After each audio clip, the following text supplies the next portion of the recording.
If you are ever looking for inspiration, you just might find it at a museum. I definitely did while visiting the National Portrait Gallery in DC, and I decided to capture some of what I saw. For starters, the building itself and its architecture is a work of art. The shapes, the colors, the columns, stained glass, light fixtures, all of it just looks and feels very intentional. But then you walk into these rooms and it just feels like time doesn't exist anymore.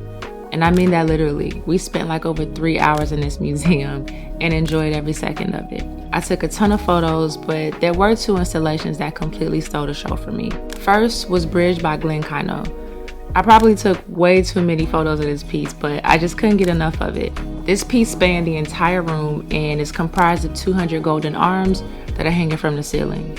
The piece is a collaboration with Tommie Smith, who's also pictured in the photo.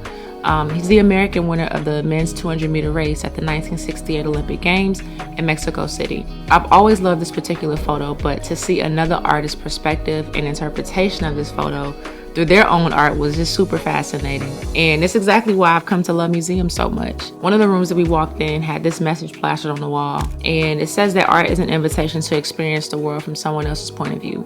And I think that Glenn's installation embodies that message. And honestly, visiting any museum, I think that's the biggest takeaway. It's just something about being able to experience the physical manifestation of someone else's imagination and creativity that sparks a level of creativity and inspiration inside of you. Now, the second piece that completely blew my mind was Roused by Alison Sarr.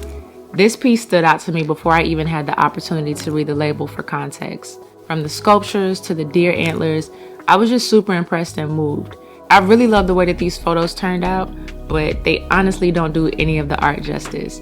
It really is just something that you have to see in person. So if you're ever in the DMV, do yourself a favor and visit any of the museums there. Most of, if not all of the museums in DC are free, but the experience is absolutely worth your time, and I promise you won't regret it. But if you're not in DC, take some time to go visit a local museum. There just might be some inspiration there waiting for you.